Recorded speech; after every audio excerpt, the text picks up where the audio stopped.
శ్రీ గురుభ్యో నమః. గురుర్బ్రహ్మా గురుర్విష్ణు గురుర్దేవో మహేశ్వరః గురుః సాక్షాత్ పరం బ్రహ్మ తస్మై శ్రీ గురవే నమః. అస్మద్గురుచరణపాదారవిందాభ్యాం నమః. నిన్నటి మన మహాభారత ప్రస్థానంలో సోమకుడి గురించి, ఆ సోమకుడు చేసినటువంటి యజ్ఞం గురించి, ఆ సోమకుడి చేత ఆయన యొక్క పురోహితుడు చేయించినటువంటి యజ్ఞం గురించి, ఈ విషయాలన్నీ కూడా ధర్మరాజు అడిగితే లోమసుడు చెప్పాడు. ఆ విషయాలన్నీ కూడా మనం విన్నాము. విన్న తర్వాత ఆ లోమసుడు ఇంకా చెబుతున్నాడు. అస్మిన్ కిల స్వయం రాజన్ ఇష్టవాన్ వై ప్రజాపతి సత్రమిష్టీకృతం నామ పురా వర్ష సాహస్రికం. ఓ రాజా, ఈ తీర్థంలో పూర్వకాలం ప్రజాపతి ఇష్టీకృతము అనేటువంటి ఒక గొప్ప యాగాన్ని 1000 ఏళ్ల పాటు చేశాడయ్యా.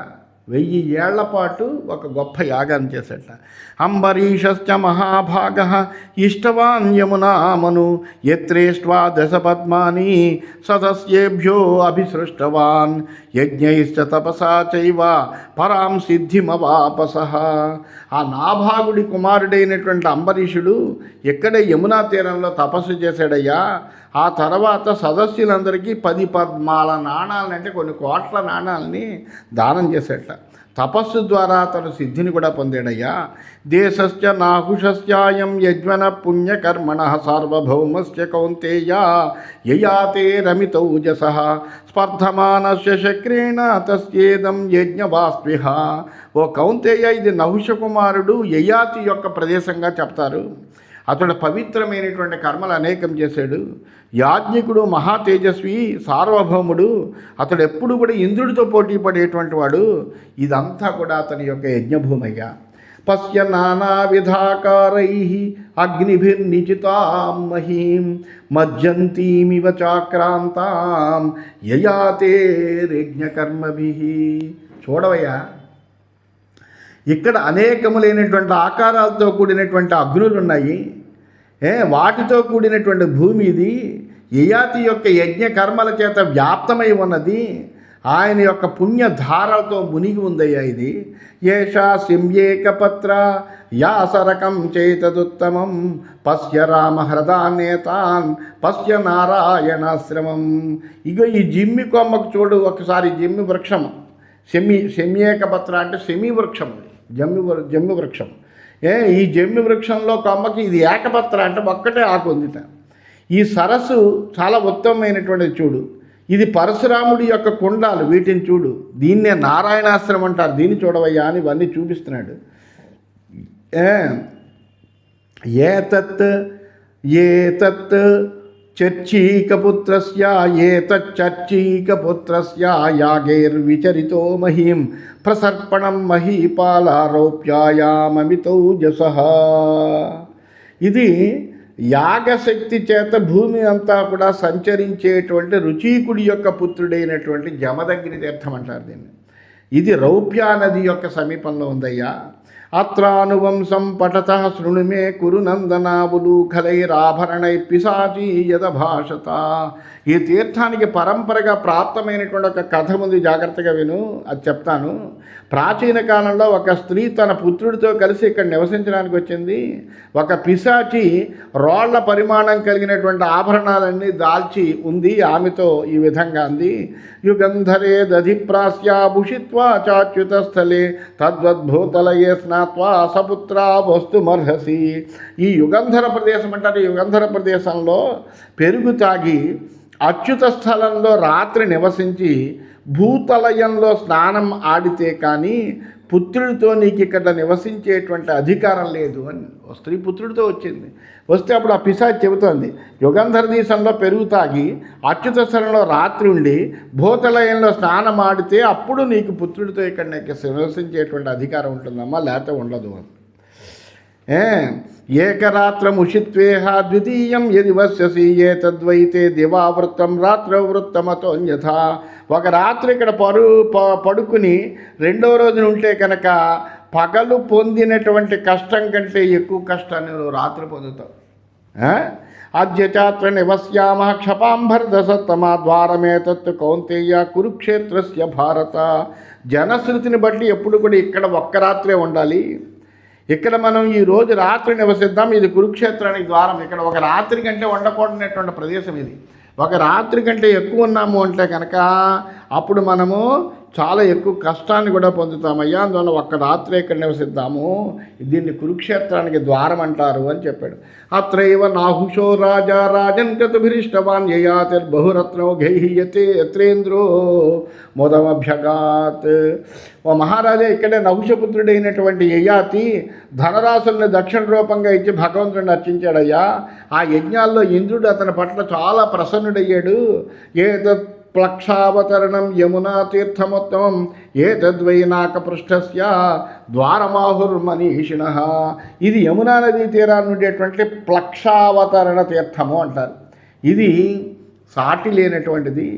విద్వాంసులు దీన్ని స్వర్గలోక మాత్రమని కీర్తించారు. అత్ర సారస్వతైర్యజ్ఞై ఈజానాః పరమర్షయః యూపోలూఖలికాస్తాత గచ్చంత్యవభృత ప్లవం. ఇక్కడే యూపాలు, రోళ్ళు మొదలైనటువంటి యజ్ఞ సాధనాలన్నీ ప్రోగు చేసి సారస్వత యజ్ఞాలను అనుష్ఠించినటువంటి గొప్ప ఋషులందరూ కూడా ఇక్కడ అవభృత స్నానం చేశారయ్యా. అందువలన ఇక్కడ యూపోలు ఖాళికా అంటారు. అంటే సారస్వత యాగాల్లో రోలులాగా తయారు చేసుకునేటువంటి రోలులాగా ఇలా ముందర తయారు చేసి అందులో యోపస్తంభాన్ని పెడతారు. అందువలన అలా ఉండేటువంటివన్నీ కూడా అక్కడ ఉంచుతారు. అలాంటి దాన్ని యూపోలు ఖలికా అంటారన్నమాట. అత్ర వై భరతో రాజా రాజన్ కృతభిరిష్టవాన్ హయమేధేన యజ్ఞేన మేధ్యమస్వమవాసృజన్ అసకృత్ కృష్ణ సారంగం ధర్మేణాస్య చ మేదినీం. అత్రైవ పురుష వ్యాఖ్యా మరుత్తసత్రమత్వం ప్రాప చైవర్షి ముఖ్యేన సంవర్తేనాభిపాలిత. అత్రోపస్పృశ్య రాజేంద్ర సర్వాన్ లోకాన్ ప్రపశ్యతి పూజతే దుష్కృతాచైవాత్రాపి సముపస్పృశ. ఇదే ప్రదేశంలో భరతుడు అనేటువంటి రాజు ధర్మబద్ధంగా రాజ్యాన్ని పొంది చాలా యజ్ఞాలు చేశాడయ్యా. అశ్వమేధ యాగాన్ని నిశ్చయించి నల్లలేడి వంటి ఆకారము, నీలపు చెవులు కలిగినటువంటి గుర్రాన్ని భూతలం మీద తిరగడానికి విడిచిపెట్టాడు. ఇదే తీర్థంలో ఋషిప్రవుడైనటువంటి సంవర్తుడు మరుత్తు మహారాజు సత్రయాగం చేయించాడు. రాజేంద్ర, ఇక్కడ స్నానం చేసినటువంటి మానవుడు పరిశుద్ధుడవుతాడు. అంతేకాకుండా లోకాలన్నింటినీ కూడా ప్రత్యక్షంగా చూడగలడు అతడు. అంతటి శక్తి వస్తుంది అతడికి. పాపాలన్నింటి నుంచి విముక్తిని పొందుతాడు. అందువల్ల ఇక్కడ కూడా నువ్వు స్నానం చేయవయ్యా అన్నాడు. తత సభ్రాతృక స్నాత్వా స్తూయమానో మహర్షిభిః లోమసం పాండవ శ్రేష్ఠ ఇదం వచనమబ్రవీత్. అప్పుడు ఆ తర్వాత సోదరులందరితో కలిసి అక్కడ స్నానం చేశాడు. మహర్షులందరూ ప్రశంసిస్తూ ఉండగా లోమసుడితోటి ధర్మరాజు ఈ విధంగా అంటున్నాడు. సర్వాన్ లోకాన్ ప్రపశ్యామి తపసా సత్య విక్రమాహస్త పాండవ శ్రేష్టం పశ్యామి శ్వేత వాహనం. ఇక్కడ స్నానం చేస్తే చేసినటువంటి వాడి యొక్క పాపాలు పోతాయని చెప్పావు నువ్వు. అతడు చాలా గొప్ప పరిశుద్ధుడవుతాడని చెప్పావు. సమస్త లోకాలు చూడగలిగినటువంటి వాడు అవుతాడని చెప్పావు కదా అయ్యా మహానుభావ. అందువల్ల తపస్సంపన్నులైనటువంటి మీరు పరాక్రములు కాబట్టి మీ యొక్క దయతోటి నేను సర్వలోకాన్ని చూడగలుగుతున్నానయ్యా. ఇక్కడే ఉండి పాండవ శ్రేష్ఠుడైనటువంటి అర్జునుడిని కూడా నేను ఇక్కడి నుంచి చూడగలుగుతున్నాను. ఎందుకంటే ఇంద్రలోకంలో ఉన్నాడు అర్జునుడు. ఇప్పుడు సమస్త లోకాన్ని ఇతడు చూడగలిగినటువంటి శక్తి పొందాడు, అందులో స్నానం చేశాడు కాబట్టి. అందువల్ల ఆ దేవలోకంలో ఉన్న అర్జునుడిని కూడా నేను చూడగలుగుతున్నాను అని చెప్పాడు. అప్పుడు లోమసుడు చెప్తున్నాడు, ఏవమేతన్ మహాబాహో పశ్యంతి పరమర్షయః ఇహ స్నాత్వా తపోయుక్తాన్ త్రీన్ లోకాన్ సచరాచరాన్ సరస్వతీమిమాం పుణ్యాం పుణ్యైక శరణామృతాం. ఓ మహాబాహు, నువ్వు చెప్పింది చాలా సత్యమయ్యా, నిజం చెప్పావు నువ్వు. మహర్షులందరూ కూడా ఇక్కడ స్నానం చేసి ముల్లోకాల్లో ఉండేటువంటి చరాచర ప్రాణులన్నింటినీ కూడా చూస్తారు. వాళ్ళకి ఈ తపస్సు ఇటువంటి పుణ్యమైనటువంటి తీర్థాల్లో స్నానమాచరించడం వల్లే అటువంటి శక్తులన్నీ వస్తాయి. అందుకనే వాళ్ళు భూత భవిష్యత్ ద్రష్టలు అవుతారు వాళ్ళు. ఈ సరస్వతీ తీర్థాన్ని దర్శించడం అనేటువంటి అందరికీ సాధ్యం కాదు. ఇది మహాపుణ్యం చేసినటువంటి వాడు మాత్రమే ఆ ప్రదేశంలోకి వెళ్ళగలడు.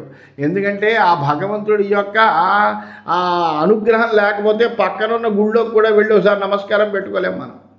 ఏదో అడ్డంకి అనేటువంటిది వస్తుంది. అందువల్ల ఆ పరమాత్ముడి యొక్క దర్శనం కలవాలి అంటే కనుక ఏదైనా పుణ్యమైనటువంటి పని చెయ్యాలి అంటే ఆ యోగం కూడా మనకు ఉండాలి, ఆ పరమాత్ముడి యొక్క అనుగ్రహం కూడా మనకు ఉండాలి. అందువలన यत्र स्नात्वा नरश्रेष्ठा धूत पाप्मा भविष्यसि यह सारस्वतेर्यज्ञैः इष्टवन्तः सुरर्षयः ఋషయస్తేవ కౌంతేయ తథా రాజర్షయోపి చ. అందువల్ల ఈ తీర్థాలను సేవిస్తే నీ పాపాలన్నీ పటాపంచలవుతాయా. దేవర్షులు, బ్రహ్మర్షులు, రాజర్షులు ఈ తీర్థంలో సారస్వత యజ్ఞాన్ని అనుష్ఠానం చేశారు. వేదీ ప్రజాపతిరేష సమంతాత్ పంచయోజన కురోర్వై యజ్ఞశీలస్య క్షేత్రమేతన్ మహాత్మనః. ఇది పంచయోజన విస్తీర్ణమైనటువంటి ప్రజాపతి యొక్క యజ్ఞవేదిక. ఇది యజ్ఞాచరణశీలం కలిగినటువంటి కురు మహారాజు యొక్క క్షేత్రమయ్యా అని చెప్పాడు. ఇది శ్రీమన్ మహాభారతే వనపర్వణి తీర్థయాత్రా పర్వణి లోమస తీర్థయాత్రాయాం 19-శతమోధ్యాయ.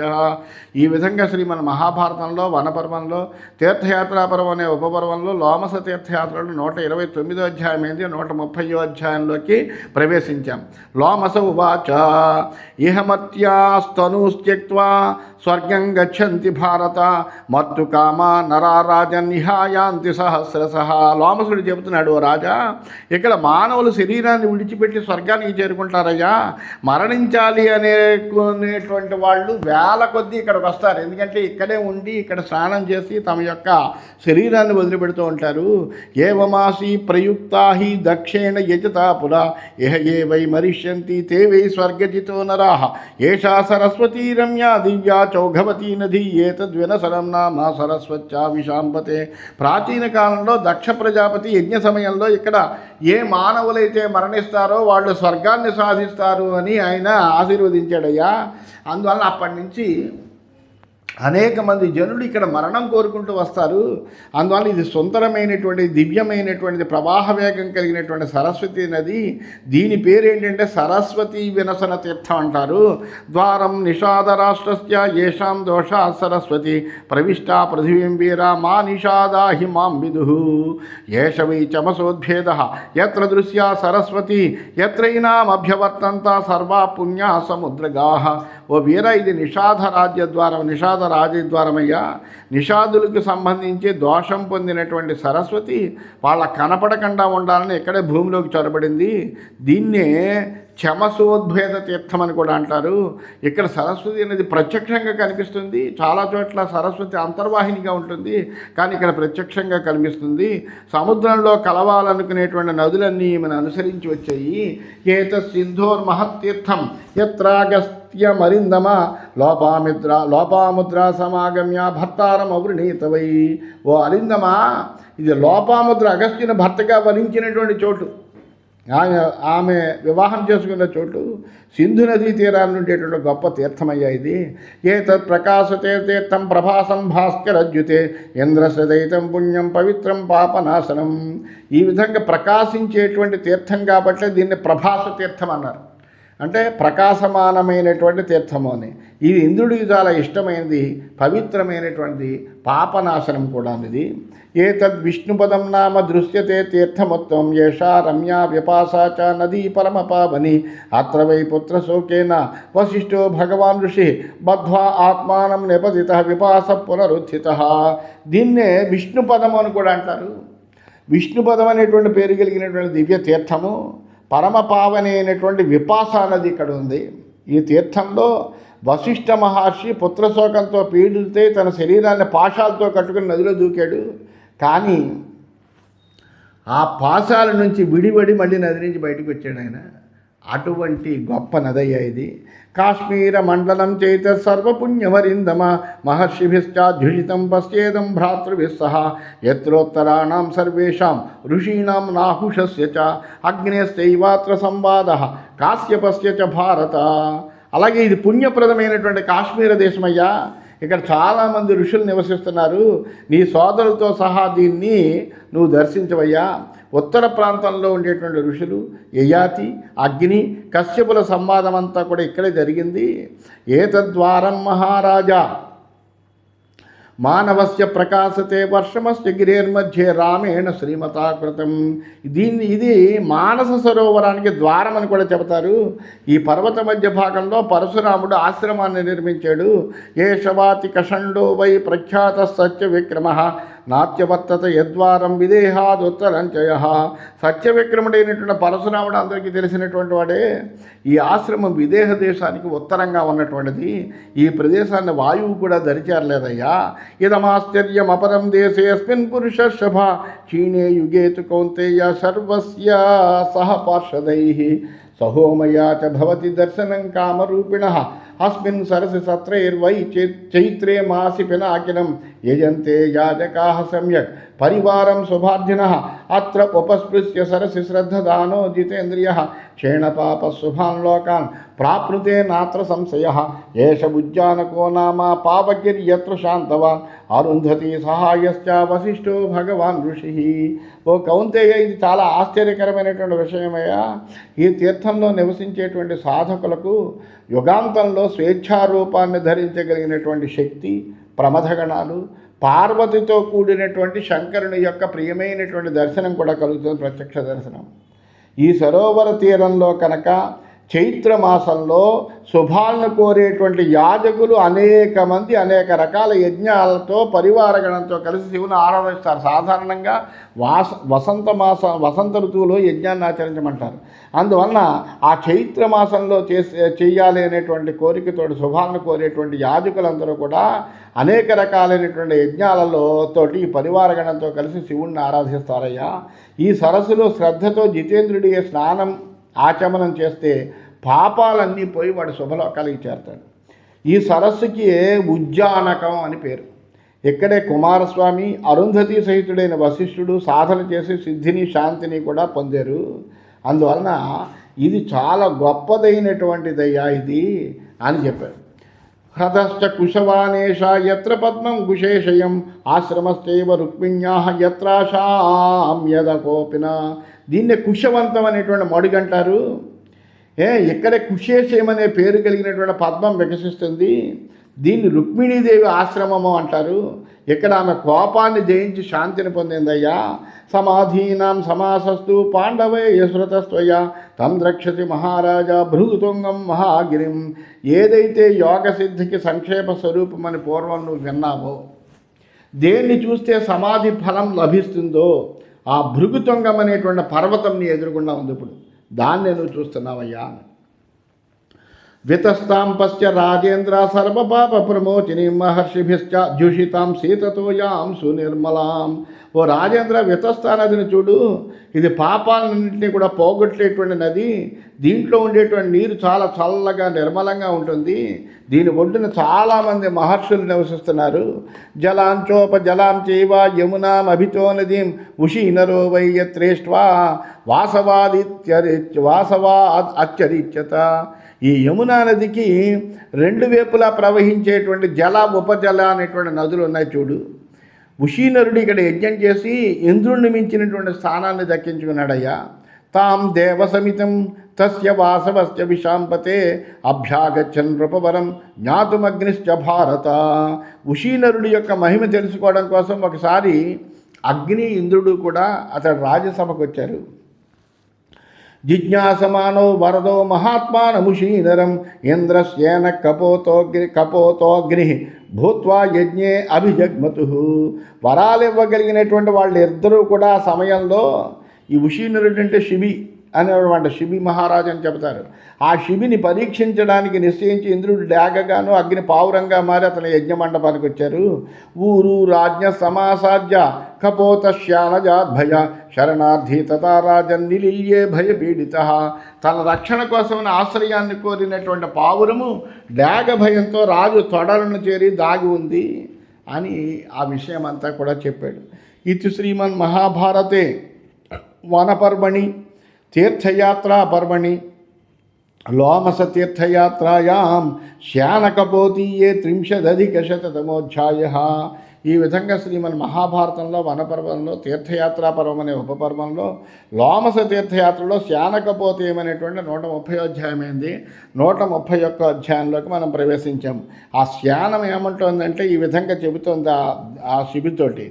ధర్మాత్మానం త్వాహురేకం సర్వే రాజన్మహీక్షిత సర్వధర్మ విరుద్ధం త్వం కస్మాత్ కర్మ చికీర్షసి విహితం భక్షణం రాజన్ పీడ్యమానస్య మేక్షుధ మాం రక్షీ ధర్మలోభేన ధర్మము సృష్టవానసి. లేక చెబుతుంది, రాజా నువ్వు ధర్మాత్ముడు అంటావు కదా, నీకంటే గొప్ప ధర్మాత్ముడు ఎవడు లేడని చెప్తారు. మరి కానీ నువ్వు ధర్మానికి విరుద్ధమైనటువంటి పని ఎలా చేయాలనుకుంటున్నావయ్యా? ఆకలితో బాధపడేటువంటి మాకు ఈ పావురం అనేటువంటిది భక్ష్య పదార్థంగా నిర్ణయింపబడింది. కానీ నువ్వేం చేస్తున్నావు? ధర్మలోభంతో దీన్ని రక్షించడానికి పూనుకుంటున్నావు, అందువల్ల దీన్ని రక్షించకు. నిజానికి నువ్వు దీనికి ఆశ్రయం ఇచ్చి ధర్మలోపం చేస్తున్నావు అని చెప్పింది. అంటే అప్పుడు రాజు చెప్పాడు, సంత్రస్త రూపస్త్రాణార్థి త్వత్తో భీతో మహాద్విజ మత్సకాసం అనుప్రాప్త ప్రాణగృద్ధురయం ద్విజ ఏమభ్యాగతస్యేహ కపోతస్యాభయార్థిన అప్రదానే పరం ధర్మం కథం సేన పశ్యసి. రాజు చెప్తున్నాడు, ఈ పావురం నీకు భయపడి వణికిపోతూ ప్రాణరక్షణ కోరుతూ నన్ను చేరిందయ్యా. ఇది తన ప్రాణరక్షణ కోరుకుని నన్ను ఆశ్రయించింది. ఆ విధంగా అభయాన్ని కోరి అకస్మాత్తుగా వచ్చినటువంటి పావురానికి రక్షణ కల్పించడం అనేటువంటి పరమధర్మం. అందులో క్షత్రియుడిని నేను, బాధపడే ఆర్తితో వచ్చినటువంటి వాడిని రక్షించాలి నేను, అది నా క్షత్రియ ధర్మం. అది దీన్ని ఎందుకు నువ్వు గుర్తించలేకపోతున్నావు అని అడిగి, ప్రస్పందమాన సంభ్రాంత కపోతస్యేన లక్ష్యతే మత్సకాసం జీవితార్థితస్యాగో విగర్హిత యోహికస్య ద్విజాన్హన్య గాంవా లోకస్య మాతరం శరణాగతం చర్చయతే తుల్యం తేషాం హి పాతకం. ఈ పావురం దేనంగా వణికిపోతుంది పాపం. చూడు, నా సమీపం కోసం ప్రాణరక్షణకు వచ్చింది, దీన్ని విడవడం వల్ల నింద కలుగుతుంది. బ్రాహ్మణుని చంపినటువంటి పాపము, జగన్మాత అయినటువంటి గోవును చంపినటువంటి వాడి పాపము, శరణు కోరినటువంటి వాడిని విడవడంతో వచ్చిన పాపము కూడా సమానమే. అందువలన ఈ శరణుతో కోరినటువంటి ఈ పావురాన్ని నేను విడిచిపెట్టనన్నాడు. అంటే శాన్ చెబుతుంది, ఆహార సర్వభూతాన్ని సంభవంతి మహీపతే ఆహారేణ వివర్ధంతే తేన జీవంతి జంతవ. రాజా, ప్రాణులన్నీ ఆహారంతో కదా వృద్ధి చెందేవి. ఆహారాన్ని బట్టే పెరుగుదల అనేటువంటిది వస్తుంది, ప్రాణం అనేటువంటిది కూడా ఏర్పడుతుంది. శక్యతే దుశ్చజేప్యర్థే చిరరాత్రాయ జీవితం నతు భోజనము సృజ్య శక్యం వర్తయితం చరం. ఏది విడవడం అనేటువంటిది కష్టమో దాన్ని విడిచి చాలా రోజులు జీవించగలడు. ఆహారాన్ని విడిచి మాత్రం ఎవడు ఏ మనిషి కూడా జీవించలేడు. మిగిలినటువంటి వాటిని కావాలంటే విదిలిపెట్టి కూడా బ్రతకగలగచ్చు. అందువల్ల భక్ష్యాద్ వియోజిత స్యాజ్య మమ ప్రాణాభిషాంపతే విసృజ్య కాయమేష్యంతి పంథానమగుతో భయం ప్రమృతే మయి ధర్మాత్మన్ పుత్రదారాధినంక్షంతి రక్షమాణ కపోతంత్వం బహున్ ప్రాణాన్న రక్షసి. బాగుంది, నువ్వేం చేస్తున్నావు? కపోతాన్ని రక్షిస్తున్నావు. కానీ నేడు ఇవాళ ఏమవుతుంది? నీ కారణంగా నాకు భోజనం దక్కట్లే. ఆ భోజనం దక్కపోవడం వల్ల ఏమవుతాయి? నా ప్రాణాలు పోతాయి. అందువల్ల ఇప్పుడు నువ్వు రక్షించినటువంటి పావురాన్ని నువ్వు వదిలిపెట్టకపోవడం వల్ల, నాకు ఆహారం దొరకకపోవడం వల్ల నా ప్రాణాలు పోతున్నాయి. అందువల్ల నా ప్రాణాలు నన్ను విడిచేపటికి మృత్యు నన్ను సమీపిస్తుంది కాబట్టి నేను మరణిస్తాను. నాకు మృత్యు వస్తే ఏమవుతుంది? నా కుటుంబం అంతా నశిస్తుంది. ఒక్క పావురాన్ని రక్షించి చాలామందిని నువ్వు చంపుతున్నావు, ప్రతి పాపం కాదా? ధర్మంజో బాధతే ధర్మ న సధర్మ కుధర్మతన్ అవిరోధాత్తు యో ధర్మ సధర్మ సత్య విక్రమ. చాలా గొప్ప శ్లోకం చెప్పాడు. ఎవని యొక్క ధర్మం పరుల ధర్మాన్ని బాధిస్తుందో అది చెడ్డ ధర్మమయ్యా, అసలు ధర్మమే కాదు. పరధర్మానికి విరోధం కాని ధర్మమే ధర్మం అంటారు. అందువల్ల విరోధిషు మహీపాల నిశ్చిత్య గురు లాఘవం నబాధ విద్యతే తం ధర్మం సముపాచరేత్. అందువల్ల నువ్వేం చేయాలంటే, ఇటువంటి ప్రతికూలమైనటువంటి ధర్మాలు ఎదురుపడినప్పుడు ఎవ్వరికీ కూడా నష్టం కలగకుండా చేయగలగాలి చేస్తే. లేకపోతే గురు లాఘవ చర్చ చేసుకోవాలి. అంటే ఒక చిన్నదాన్ని రక్షించడం వల్ల చాలా నాశనం వస్తున్నాయి అంటే చిన్నదాన్ని విడిచిపెట్టాలి. అందువలన ఇద్దరికీ బాధ లేనటువంటి ధర్మాన్నైనా ఆచరించాలి నువ్వు. ఇవి ఆలోచించుకోవాలయ్యా. గురులాఘవం ఆదాయ ధర్మాధర్మ నిశ్చయే యతో భూయం తతో రాజన్ కురుష్వ ధర్మ నిశ్చయం. అందువల్ల ఈ ధర్మాధర్మ నిర్ణయం చేసేటువంటి సమయంలో ఎక్కువ తక్కువ అనేటువంటి విధానం మీద దృష్టి ఉంచాలయ్యా. దేనివలన ఎక్కువ పుణ్యం కలుగుతుందో దాన్ని ఆచరించాలి. అందువల్ల నువ్వు ఆ విధంగా ఆచరించడానికి ప్రయత్నం చెయ్యాలయ్యా అని చెబుతున్నాడు. చెబుతూ ఇంకా ఆ రాజు ఏం మాట్లాడుతున్నాడు, ఈ శ్యానం ఏం మాట్లాడుతుంది అనేటువంటి విషయాలన్నీ కూడా మనం తర్వాత దాంట్లో తెలుసుకుందామని తెలియజేస్తూ స్వస్తి.